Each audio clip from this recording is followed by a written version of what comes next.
start recording. Don't mind. And we will wait for others to join. Hi, Thomas. Hi, Sophia. Hi, Lauren.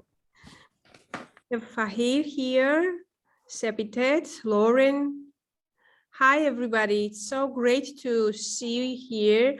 I know the times are not easy, especially in our part of the world. We have pretty tense situation, but as professionals, we need to continue work and be focused on the things that we can do and go further with it, right?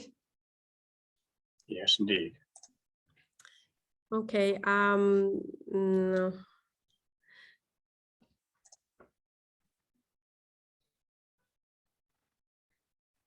George, I have a question to you. Will we do the live too? Yes, I'll do the live as well.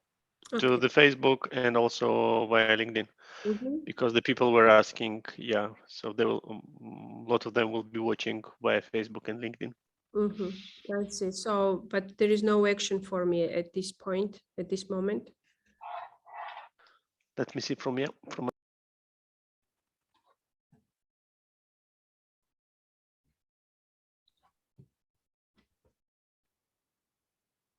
Just going to turn the noise off on my phones.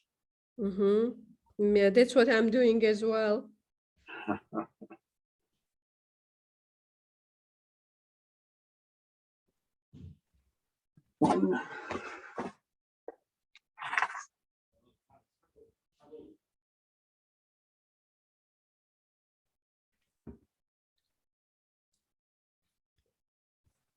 I think George already made you co-host, right?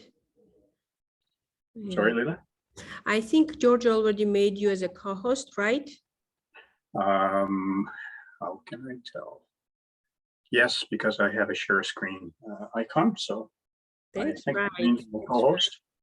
Yes. That's Hello, right. Thomas, good to see you. Hi, Mike. Good to see you too. Yes. Thank you. Thank you for coming.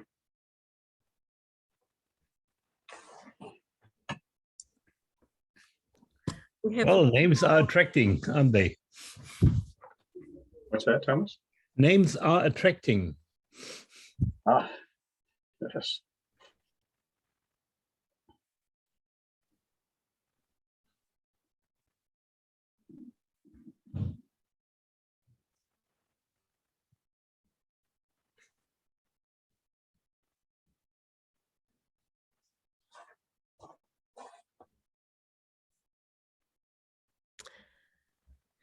Couple more minutes and we will start.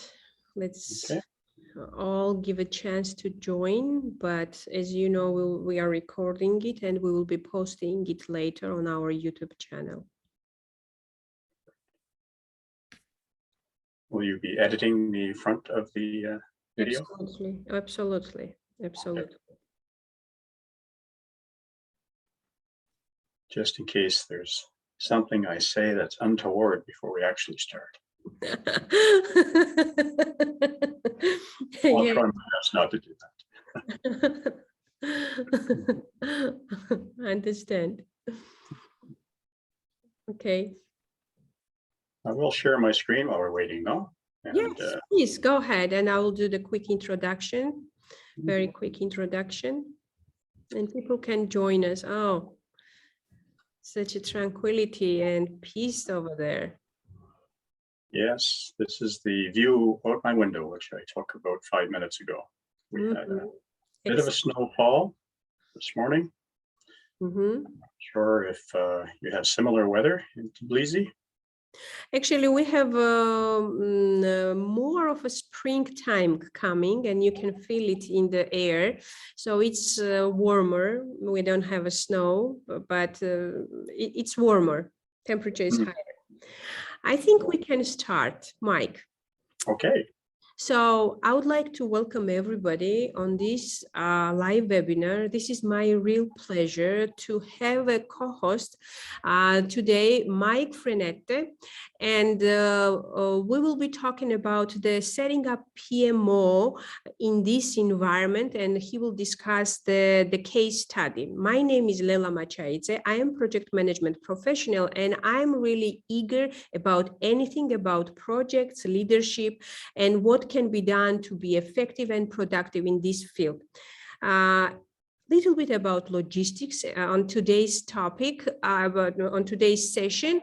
The presentation, Mike will be providing presentation, about 30-40 minute presentation, and will be followed by the Q&A session. The Q&As will be coming from my side, as well as please feel free to be engaged and type your questions in the chat section. We will be addressing them later on.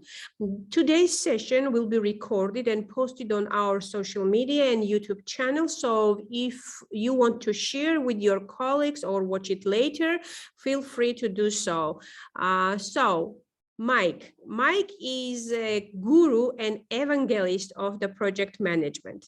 He is teaching project management, change management, and is in IT field for a long time. So I can say he has a brilliant mixture of the practice and theoretical knowledge. So whatever he says, he is implementing and doing in his real life world. So this is always my pleasure to talk with the person who does the both. So Mike, thank you for agreeing being the co-host with me. I really appreciate. And you can present also your presentation. Okay, thank you very much, Lela. You said some kind things, some of which are true, but you've laid out a challenge for me to live up to, so thank you very much. Can you see my screen, which is just the PowerPoint slide? Yes, we can. Okay, good. All right.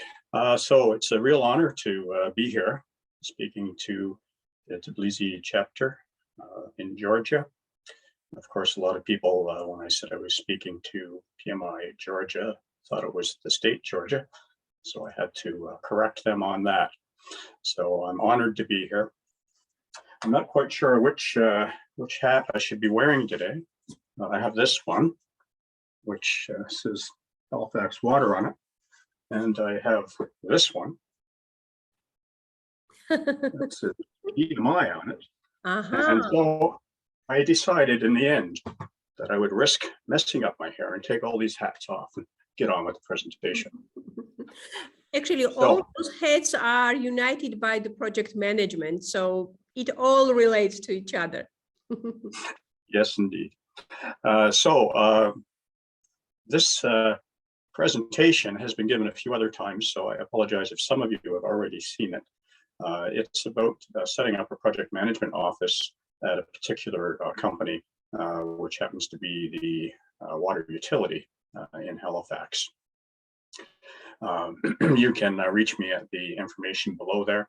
I'm trying to make this presentation something that is practical and based on experience. So if you catch me up on something that sounds theoretical, please let me know and I'll try to explain. Get on to the next slide here.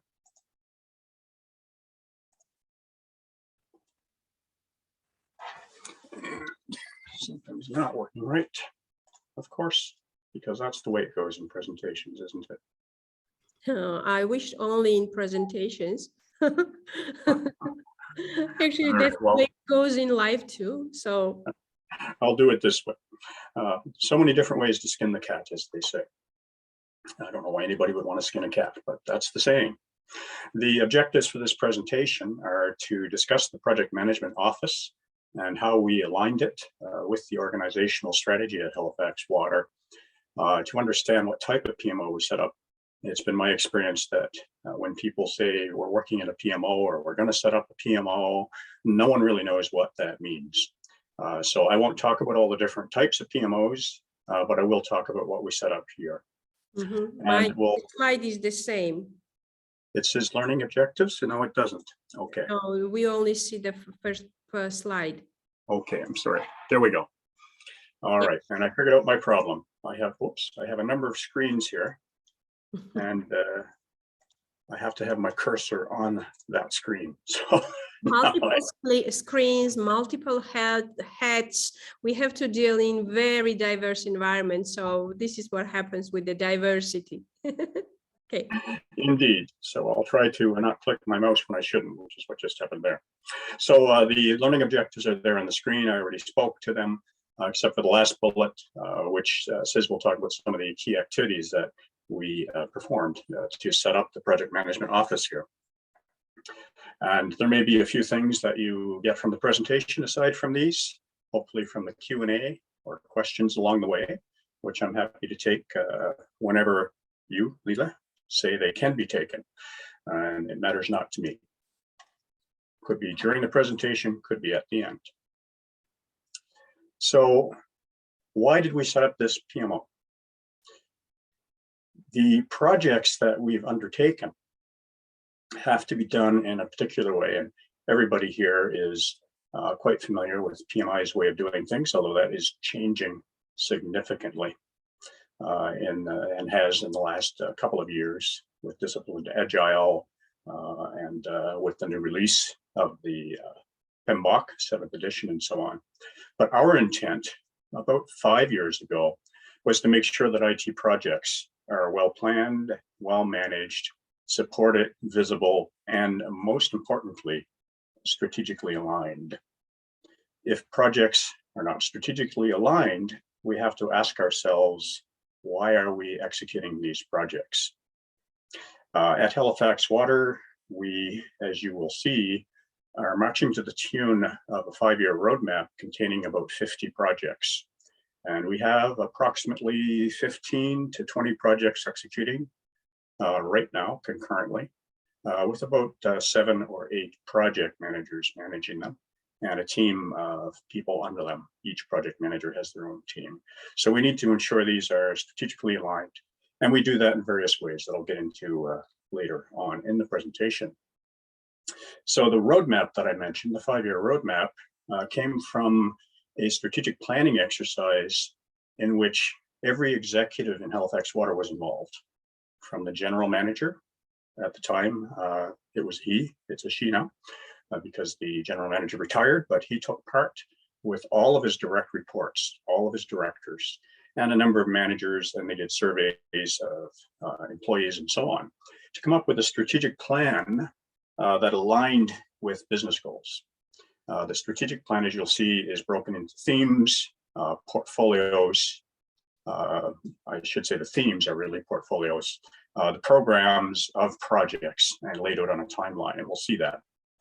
Who was involved in this, I already mentioned, and how did it happen? It was probably, I'm going to say, a 7 or 8 month project in which the executives were engaged in facilitated sessions, and we brought in an external consultant to do that.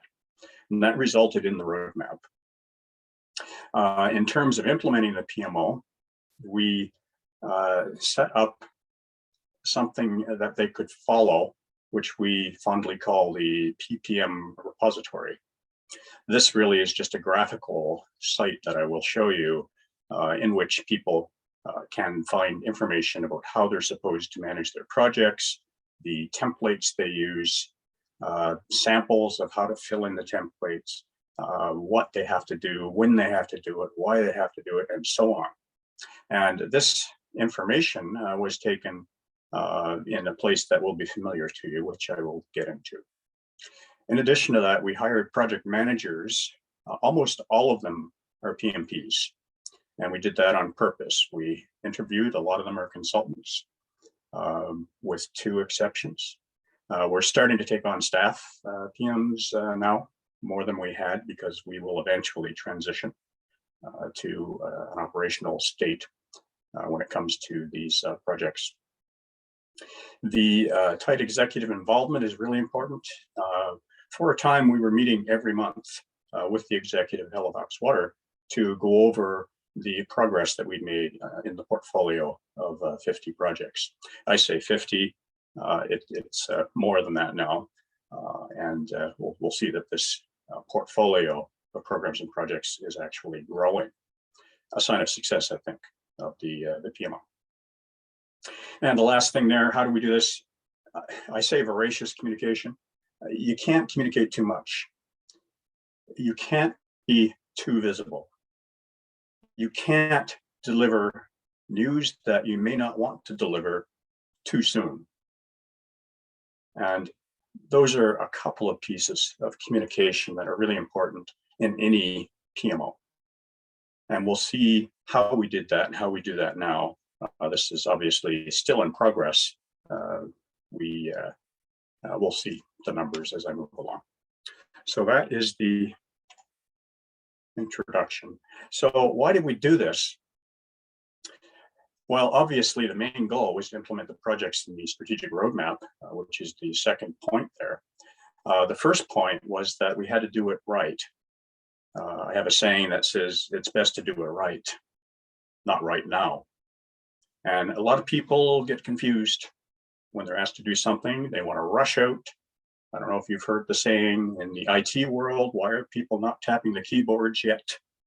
Why aren't those programmers programming? And you stop and you say, well, we have to plan the project. What are you talking about? We know we have to do, let's get on with it. Well, I'm not saying Halifax Water was like that, don't get me wrong. However, we did not have in the IT world a standard way of managing projects or managing programs or portfolios. So the first point there was to create that standard, and you'll guess where that came from. Also, we have a lot of resources on these projects. I have a distribution list. I just saw it this morning. I think there were over 40 people on it. We had 7 people when I joined Halifax Water in 2015. We now have, well, it depends on who you count, but it's between 30 and 50 people. Managing those project resources can be quite a challenge. So that was another reason we did this. A lot of the projects have shared resources. So it's really important to know at least what is planned for those resources and to keep an eye on what they're actually doing, because as we all know, the plan is something that changes often. Well, I won't get into that saying. However, I will say that there was a US general who said planning, the plan is nothing, planning is everything. And of course, what he meant by that was that getting the group of stakeholders and people and teams and executive together to discuss what you're going to do is far more important than the plan that is going to be fluid and will change. And I know there are some project managers in the audience probably cringing and saying, change, oh my God, we can't do that. We have to meet the 3 sides of the iron triangle: time, schedule, and budget. And if we don't, we failed. And you'll probably all agree that this is changing in PMI, this view, and in business. Informing everybody about the progress. We'll get into how we do that. All the project managers take part in informing everybody about what's going on in the projects they're managing. And it's not just the executive who are informed, it's anybody in Halifax Water. Resolving conflicts, identifying and planning for realization of business benefits. I don't know if you will be able to see this, actually a little small because it's just my small picture there. That's the Benefits Realization Management, a practice guide, which I was privileged to help co-author. So as you can well imagine, it's a focus for the PMO I'm running. We just had a meeting this morning. We're implementing an ERP, one of our small projects. Actually, it's the largest project. It's $16 million to implement this thing. And there was a screen that talked about success benefits or successes, success factors, if you can edit that out. So it was business benefits, and my mind went immediately to, okay, here are all the success factors. How are we measuring them? Who's responsible for ensuring that we achieve these benefits? Because success factors really can be translated directly into benefits. And one thing, I'll just put a plug in for that guide. is that business benefits often occur long after the project is completed.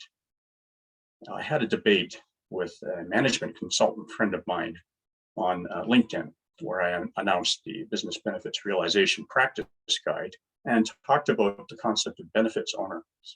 And he basically said, don't be so silly.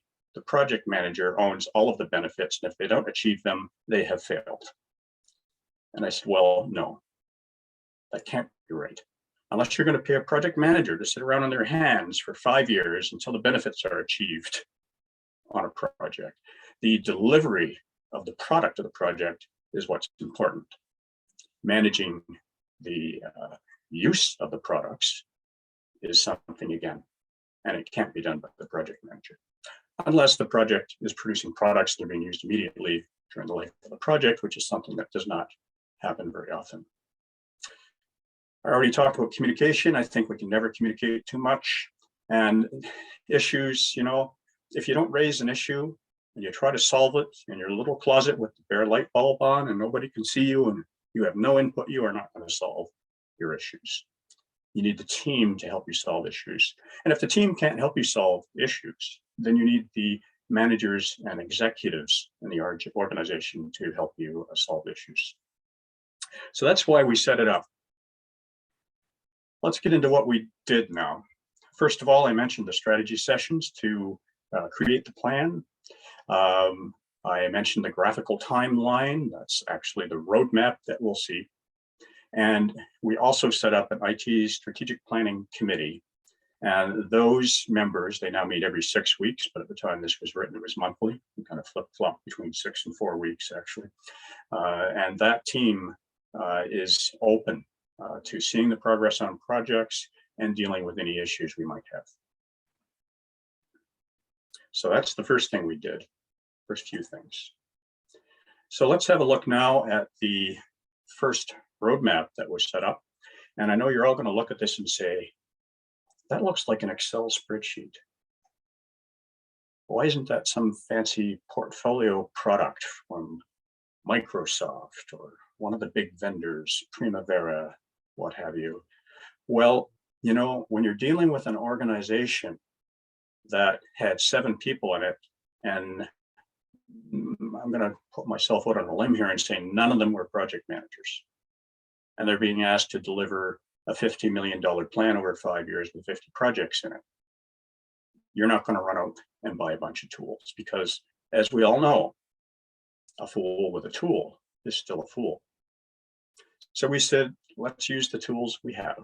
And yes, this is an Excel spreadsheet, but it fairly well represents the roadmap of projects organized into themes and programs. And the items in the roadmap on the right in the schedule are the projects, the atomic particles of the programs that make up the roadmap. You'll see that we have a theme here. That's really the portfolio. We have the project or program name. It depends on whether there's multiple projects and there's a program or whether it's a single project. And then we have the proposed or planned start and end date of that project over time. Now, realize this was set up before we even defined how we were going to manage projects. So, does the plan change? You bet. This plan changed a lot. And did we rake people over the coals and put their feet to the fire when they didn't start on that exact date? No. You'll notice that this is listed by quarters. So you've got at least 3 months leeway to say that you did actually start in that quarter or you did actually finish in that quarter. Did we get tied up in that? No. So things change, you make the plan, and then you work the plan. And so we worked the plan. And here is the current roadmap. And we're about to redevelop this. So I don't expect you to be reading this, so don't strain your eyes.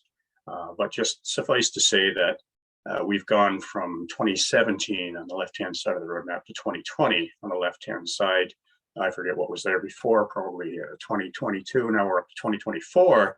And the interesting thing about this is there's nothing there. So I'm going to shut down the PMO in 2023. No, this is going to get populated. And we'll have a look at that as well. I shut everything off but my watch. Sorry about the beeping.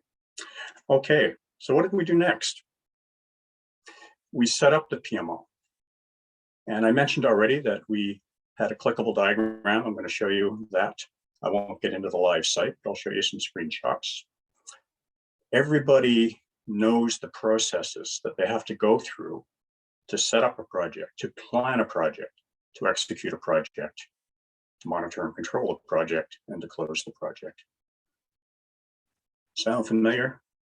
Funny thing is, you won't find those things in a lot of pages of the new PMBOK 7th edition. So if you haven't read that yet, as a PMI member, if you are, download it and read it. It's an eye-opener. Completely different. A switch from processes and knowledge areas to performance domains and principles that can apply to any project.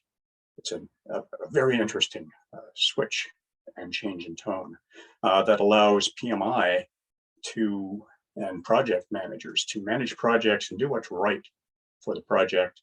So there's no more argument about what are we using here? Waterfall, no, agile, no, hybrid. People are not locked into anything. So you don't have to throw the baby out with the bathwater. And I'll just mention also that the 7th edition doesn't contain a lot of content. The 6th edition did, but almost all of that content is in PMI Standards Plus. If you haven't been into PMI Standards Plus, it's never too early to start. So we set up those PMO processes. We decided, okay, I said a tool, fool with a tool and all that. Okay, so maybe we're a fool, but we got Project Server. It's a tool, and we are using it, and it is working quite well for us. But we didn't do that until we set up the processes and knew what we're going to do. If you're not doing it manually, there's little value in getting a tool to help you to automate it. Otherwise, you just automate all the wrong things. So we tried not to do that. And we use Project Server for scheduling and resource management. Every project manager loads their projects to that. We'll look at that a little bit later as well. Then we created areas. We use SharePoint. It was already at Halifax Water. So every project has a project site, and we'll have a look at those as well. And finally, we created the projects dashboard. And this is how we report on progress to the executive and anybody who wants to know about projects. So here is the PPM repository. Hold on to your hats. It's on its way. Whoop, and it went away. Let me just fix that. So it's named that for obvious reasons. I'll point a few things out about it. First of all, the items on the right correlate with what we call the slices of pie in the middle. And the things that I've highlighted in yellow here are PMI processes. The things that I put little red arrows on are Halifax Water processes. So we purposefully interleaved Halifax Water processes and to some extent culture with PMI processes and the changing culture of PMI. When we did this, it was based on edition 6 of the PMBOK because there was no edition 7. So you'll find that there is a focus on the process groups and the knowledge areas. A focus that you can feel free to keep just because 7th edition doesn't have it in there. Do what's right for your project. So the PPM repository is based on edition 6, and on process groups and knowledge areas. And when you click on a particular area, it drills down into the processes and shows you the forms and the templates, along with some samples and who, what, when, and why, and so on. In addition to that, we have this item called the project site. Some of you who managed projects many years ago may remember something called the project notebook, which was a binder, and the project manager kept it on his desk or her desk, and everything about the project went into the project binder. If it wasn't in the project binder, the project manager would become irritable. We had a similar thing, but it's automated. It's called the project site. and everything about the project is in the project site. If it's not in the project site, there will be some waves and a little bit of trouble. So everybody knows if it's supposed to be related to the project, it goes in the project site. Nobody should have these things on their computers. Just turned off notifications on my watch. And it's structured in such a way that people will know what's going on. So you'll notice we use card walls here too, by the way, just to sign that we do a project. Some of them are waterfall, some of them are agile-ish, and we use some agile features and practices on some of our waterfall projects as well. So you may have noticed this card wall. We use Trello for card walls. There's a document repository. Everything about the project goes in there. Business requirements are here with the requirements, traceability matrix for all you BAs out there, and so on. So you can see from this important items like the change log, the decision log, the issues and risks log, and so on, all on this collaborative site, which the entire team have access and to which the entire executive have access. Now, this is a little more protected than the dashboard, which is open to anybody in the organization, because some of the projects are, they may contain information that you want to spread far and wide. So they're a little more protected and generally restricted to the team and the executive, some of the management as well.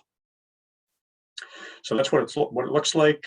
Every project has on the top of it what was in the budget, what is the current spend of the project, and the project timeline, which is taken from MS Project. We use MS Project for all of our projects.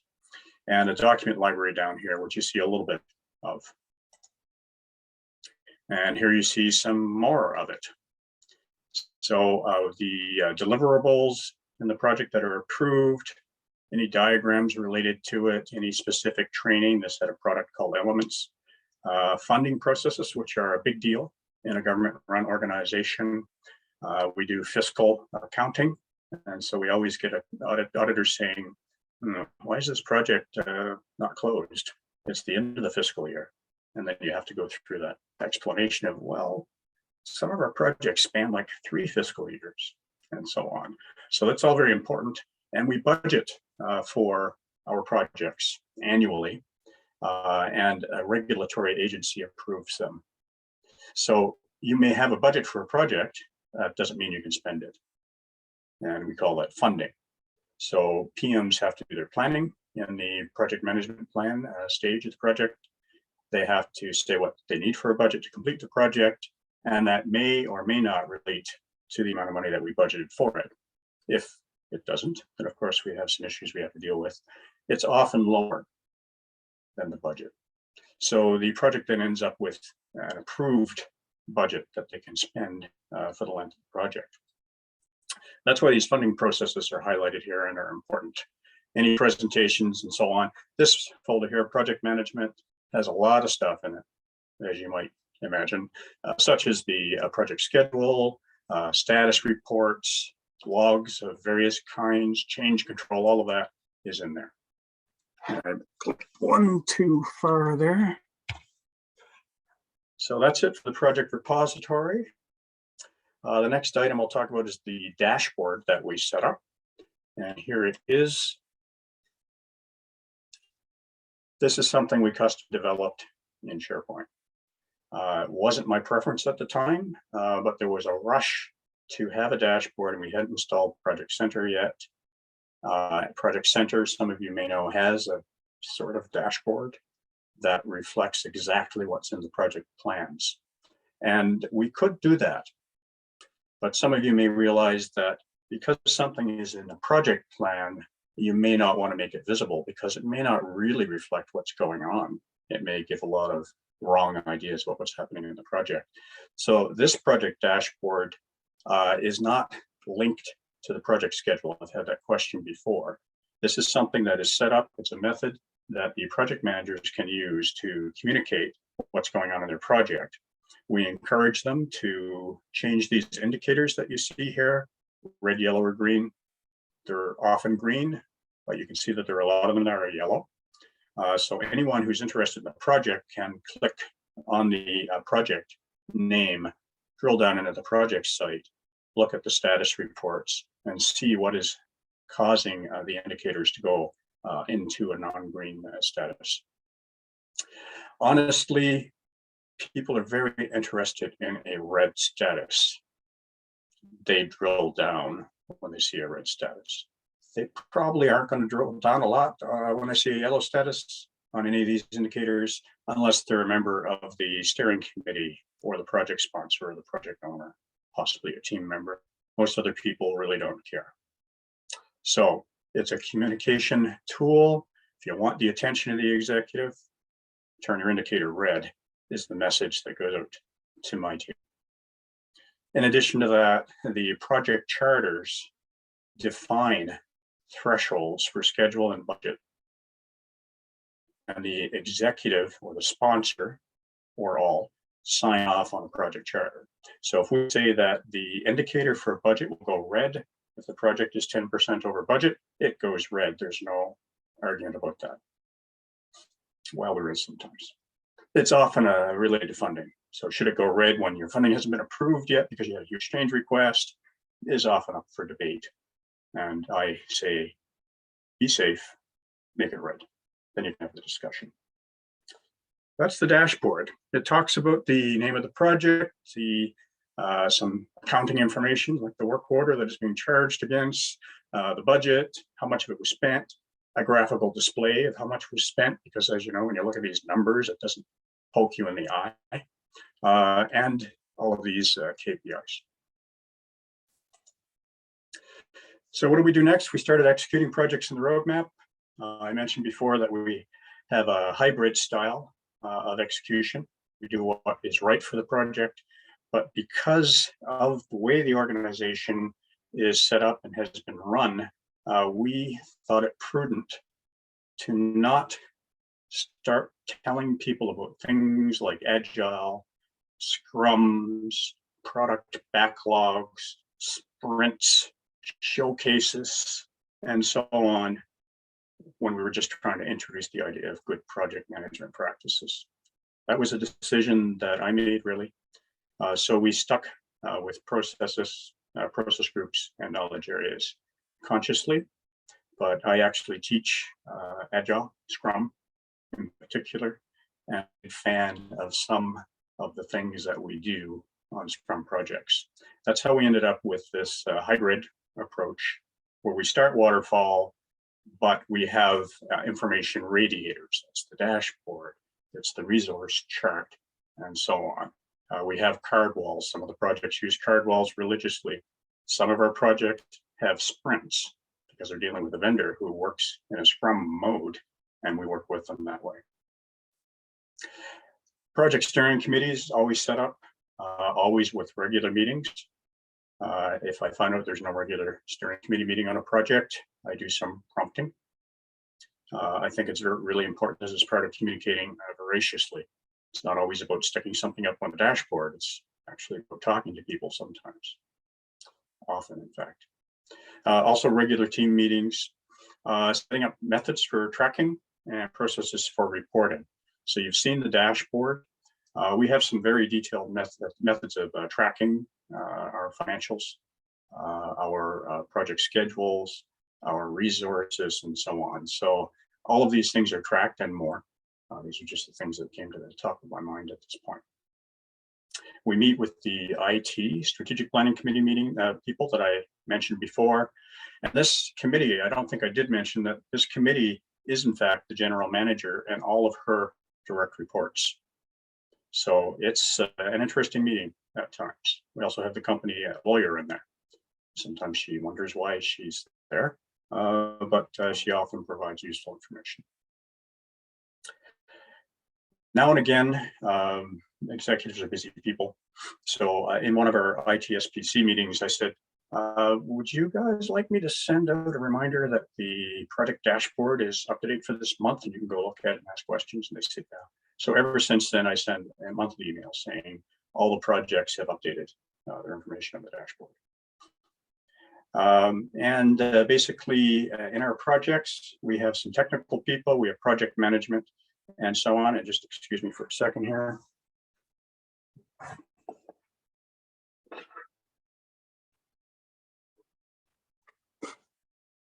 Thank you. We focused on not just project management and not just people who develop things. In fact, we implement a lot of packages. We don't do a lot of development, but we focus on requirements management. I was on that team too to help with requirements management. I ran a thing called a community of practice. I don't know if you guys were involved in those way back when, replaced by projectmanagement.com. Business analysis and requirements management are near and dear to my heart. If you don't know what the requirements are, then what are you doing in your project? So this is why we had a focus on business analysis. Change management, we also have a focus on organizational change management. And at the time I joined Halifax Water in 2015, there was no change management. I guess there was change, and there was, in a way, management of the change, but there was no formal method in place for managing change. On our projects, there is a change manager. Every project has a change manager. That doesn't mean we have a 100% change manager in every project. That would cost too much money. So our change managers actually are on multiple projects, which is true of, pardon me, our business analysts as well. Mike, sorry, what is the role of the change manager? It's organizational change management. Thank you for that question, Lela. Anytime you are executing a project, you're introducing change into the organization. This could be changes in the workflow, could be changes in the processes. It's almost always changes in the tool that you're using. If it's an IT project, we're often changing tools.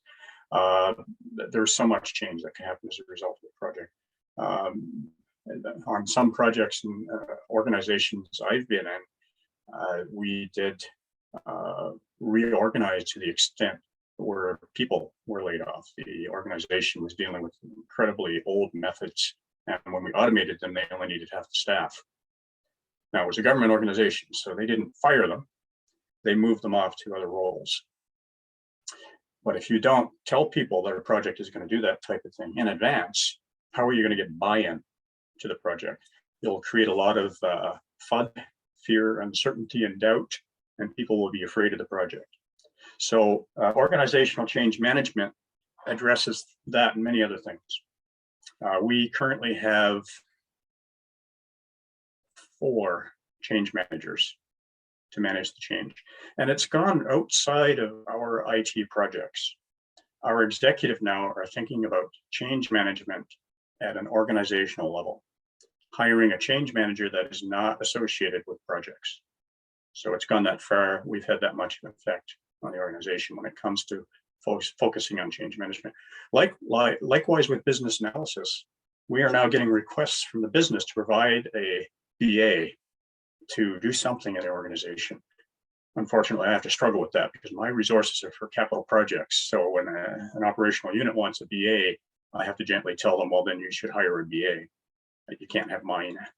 It's generally the way I answer that. Does that answer that question, Lela? Yes, thank you. Thank you. You're welcome. Okay, so let's have a quick look at Project Center. This is the Microsoft Project Center. I'll just back that up again. I keep clicking twice. Must be a nervous trigger finger. So what you're seeing here is the Project Center dashboard, or a portion of it. So we customized this dashboard so we can see what projects are in a chartering state, what projects are in a planning state or executing state. And there's a partial list of the projects that are underway. Most of our projects come out of the IT strategic roadmap. Therefore, they're called an IT strategic project, but we do have some IT routine projects that we wanted to manage through the PMO. So some of these projects will say IT routine and a start and finish date, % of work complete, and so on. So we get that at a Project Center. Every project manager uses MS Project, to schedule deliverables, the production of deliverables and the activities required to produce them, and the resources who will produce them, and the dependencies. I'm sure that everybody here is completely familiar with a deliverables based project schedule, and that's what we insist upon. The budget for the project is driven by the schedule and by other factors, so it's a very important piece of a project. Every project manager has to load their project schedule into Project Center, and that's so that we can look at cross-project issues, specifically with resourcing. So Project Center is great for that. There are all kinds of things that you can do with Project Center. We don't do all of them. We don't do nearly all of them.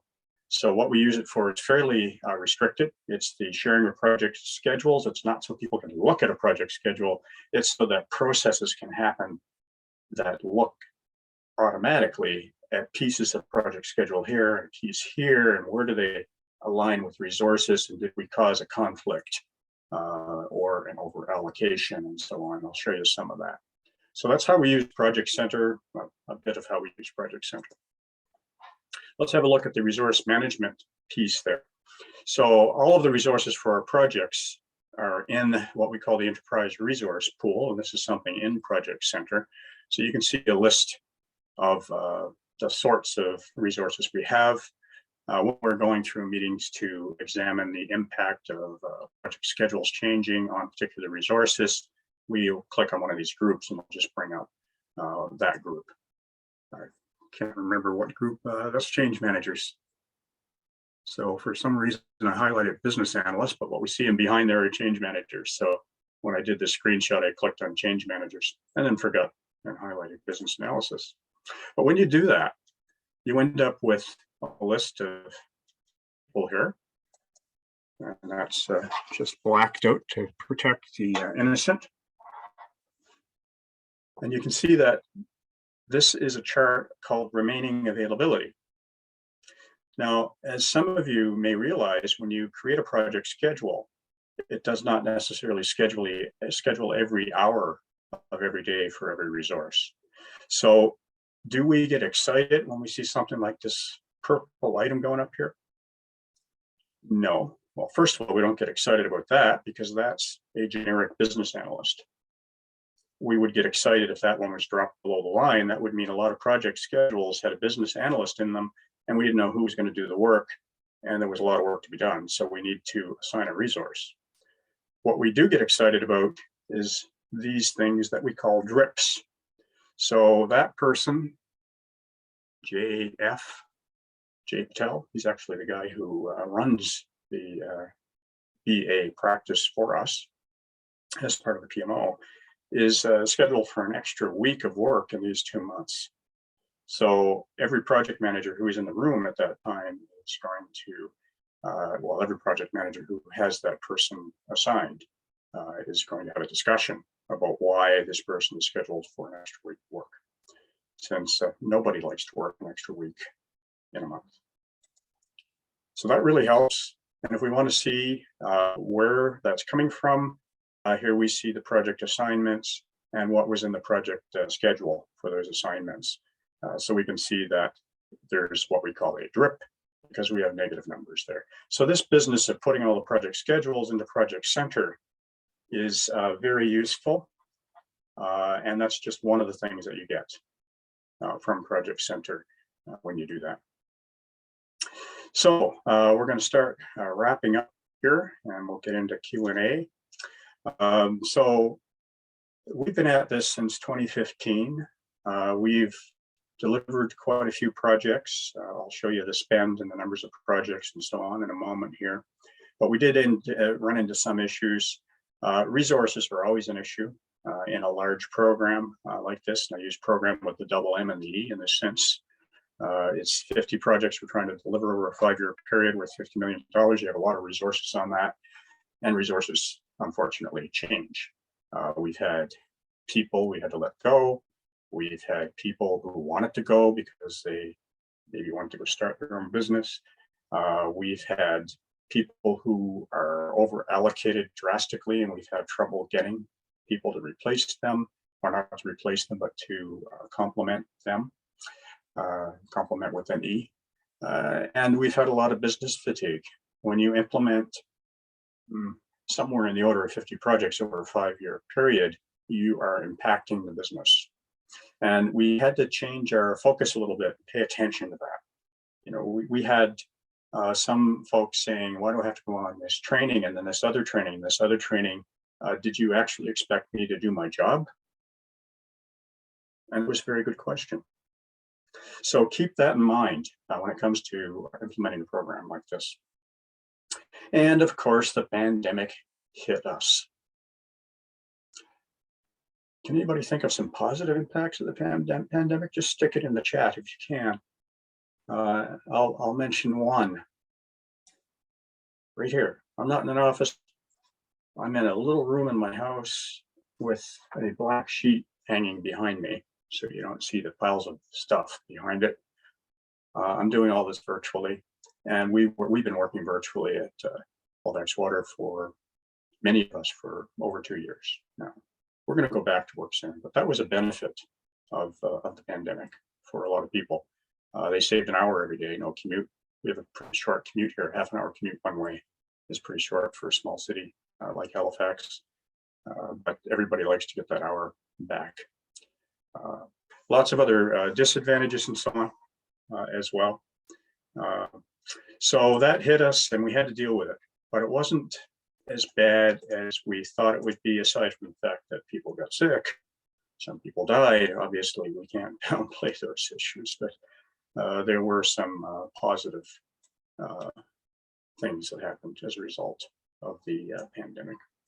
So let's get on to the next slide. So how did it all work out? Well, we grew to over 35 people in 3 years, and we're now into 5 years, and we have more than 35 at this point in time. We had some flex in the 5-year schedule of projects. A few things were added, such as the largest project we have.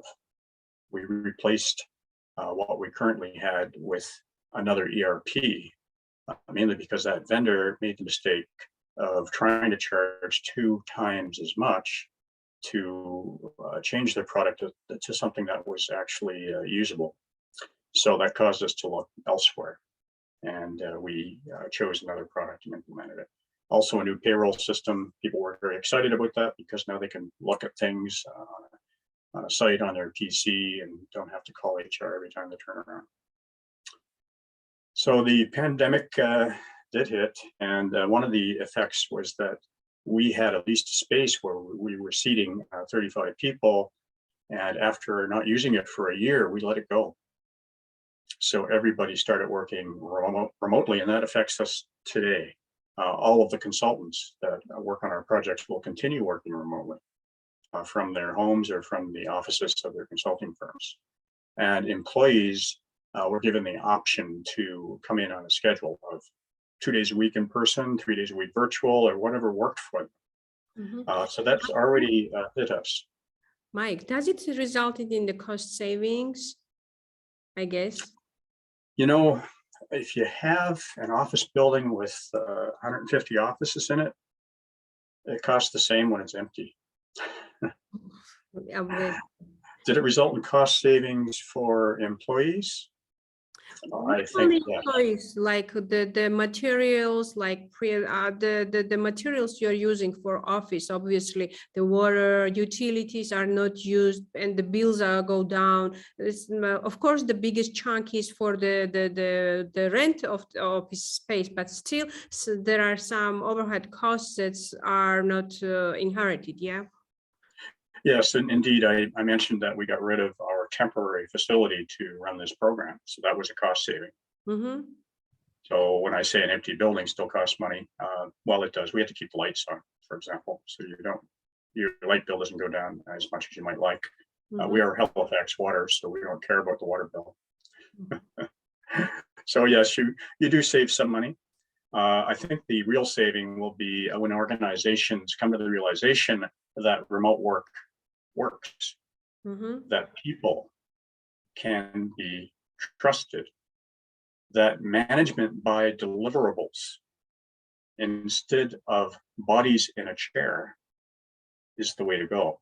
When organizations realize that and they decide, we probably cannot build that new building, we don't need it now, or we can rent out a part of our 150 office facility because we only need 25 offices now, or we can go with a hoteling structure where people sign up for a workspace for the day when they come in, and the rest of the time they work at home to accommodate that schedule I mentioned.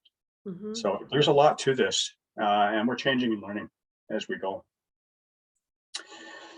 So we completed this number of projects. We have that left to do. These numbers are a little out of date, and we're now looking at extending the plan. That, remember the empty space in the far right of the plan that nothing in it, will have projects in it from an initiative we're calling Intelligent Water. So that's in progress now, and that roadmap is going to be extended. So what was a 5-year roadmap is going to become at least a 7-year roadmap, and probably go beyond that as well. So that's how it worked out. You can see a little chart here. So the ones that are items that are left to do are in blue. What's done is in orange. This was at a point in time. So we spent $21 million and we delivered 34 projects. This was in 3 years or so. And we have 37 million left to deliver in 24 projects. So obviously we implemented a lot of smaller projects first.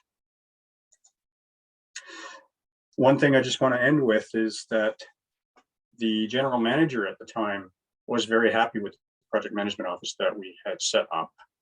And this is a direct quote from him when he was reviewing one of our reports. It may have been a project charter, it may have been a project management plan. I don't remember right now. But, and I passed this on to the project manager who authored the report.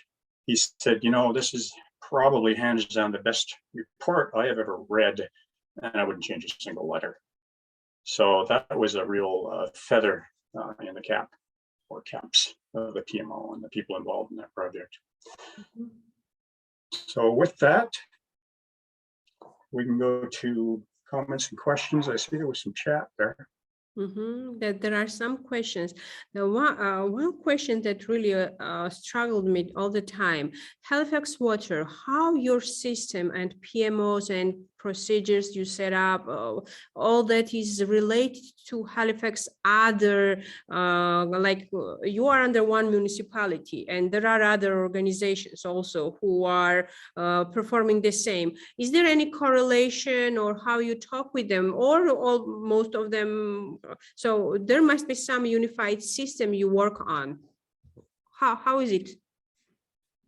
Halifax Water focuses on delivering clean water to Halifax residents in the area that we serve.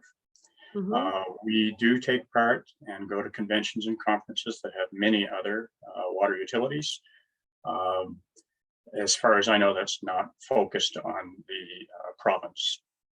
It's across Canada, and in fact, North America. I think there's AWAC, I forget the terms used yet, that our business people go to. It's an American Association of Water Utilities and Providers. So yes, we definitely do keep in touch with other utilities. It's not just Nova Scotia that we focus on, but our main goal is to make sure that Haligonians, yes, they're not called Halifaxians, Haligonians have clean, safe drinking water, and they get it when they need it at the right pressure that they need, and so on. So as I understand, the systems of the PMO, like ERP systems and other systems which are ERP, which you are doing now, is decentralized. It's not centralized at the city mayor's level, right? The ERP system is for use of Halifax Water. Undoubtedly, there will be data pulled from the ERP system into our data warehouse to be reported on by the general analytic tool. That is another project that's ongoing right now. And when the mayor says, I want to report on this aspect of Halifax Water, the mayor will get the report. The mayor won't log into the ERP and start searching around. But you are responsible for the Halifax water reporting, and it is compatible with the system that mayor has. Well, I can't, no, I would not say, I mean, the system that the mayor, I have no idea what systems the mayor has. And the Halifax city is a separate entity. Halifax Water is fairly autonomous. We don't share our ERP. However, having said that, we did share our ERP, the one that we're moving from, and that was used by some of the other entities within the province. Mm-hmm. But we're now going with an ERP that's suitable, or well suited, I should say, to Halifax Water's business. So we are growing. Halifax is a crazy city right now. Real estate prices are going haywire. People are moving in. And believe it or not, we talk about positive effects of the pandemic. Some people would say this was a negative effect, but housing prices went mad and people start moving to Nova Scotia. Why? It's almost an island, and our COVID rates were very low. That attracted people to move from larger centers to here. That's why the utility is growing in terms of its numbers of customers and what it has to deliver. Mm-hmm. I see. So we have questions from our participants. Ivona, thank you for your question. And she's asking, how intensive was the engagement of PMs in the PMO setting? How intense was it? How was the engagement of PMs? How intensive was the engagement? Oh, very, very high. The PMs were not there before we set up the project management office. I hired the PMs, every single one of them. They all had to be credentialed, with the exception of one very experienced PM who knows about PMI processes and just never got his credential. They helped set up the processes in the PMO. We crowdsourced that to the project managers who had to use it. And they were all PMI steeped. So, and that was not an accident. So did we engage them? Absolutely. Do we engage them every day? Absolutely. Are they all using the same products and processes and so on that the PMO says they have to use? You bet. So I don't know if the engagement could be any higher. I see. So the next question, actually, you answered the next question. How often did you meet them? Daily, right? So you meet daily with them.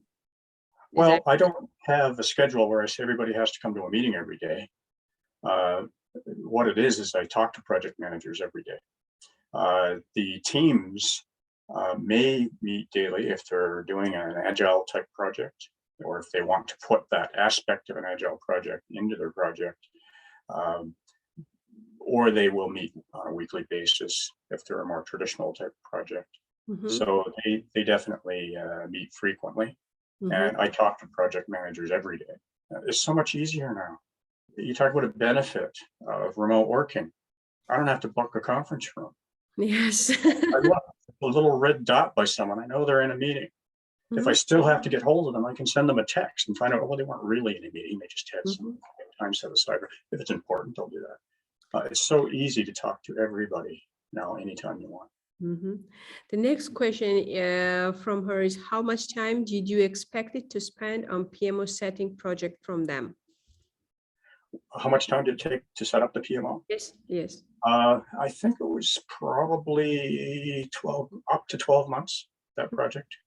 Yeah. And it's still, I mean, we fine tune still. Yeah. What do you think in this changed environment? Would it take the same amount of time or the less time? The change in the environment? No, setting up the PMO. For example, right now I'm working on setting PMO in one of the municipalities. So I was wondering how much time I would need for that. I have no idea. Depends on how many stakeholders you have. It depends on how stringent you want to be. It depends on whether you're going to develop mechanisms like what we developed, the dashboard, the PPM Repository, all the tools and templates and processes, or whether you're going to give them a copy of the PMBOK. I was going to show it to you, but it's big pile of PMI manuals. There. Unfortunately, it's not in Georgian, and we don't really have it translated in Georgian, and I probably won't be able to do that. But we have the number of PMPs is rising in Georgia, so I hope we will have the people to support it. Okay, and the question, last question from her, at least in this engagement, is that what kind of knowledge from them, the PMs that you initially hired, and if I remember, you said that some of them were not even PMs that time. What type of knowledge you expect from them? Well, they need to be very experienced. It's more about experience, about being PMI compliant, about knowing everything, about PMI processes, about being PMP certified. But you can take someone who's credentialed and they may not do a good job. Yes. You have to look at what they've been doing over the last number of years and find people who are incredibly experienced, hopefully in what you're trying to implement in your, if you have a roadmap of projects, and hire people that will fit that role. So it's more about a track record of success and credentialing. I wouldn't want anybody to go out and just hire PMPs and not even interview them. I think that obviously won't work. Yeah, it's true. The next, it's not more the question, but the request. George is asking, can you share the presentation? I guess we already have your presentation, no? Yeah. Yes, I can give you an updated one. I think I changed the front screen. Okay, and another question from Ivona. Did you monitor and control projects on WBS level as well on the dashboard? Did we monitor and control them on, sorry, I missed the question. WBS level on your dashboards. I missed it again. I'm sorry, on what level? WBS, work breakdowns. Oh, yes, absolutely. Not on the dashboard. Every project has a WBS.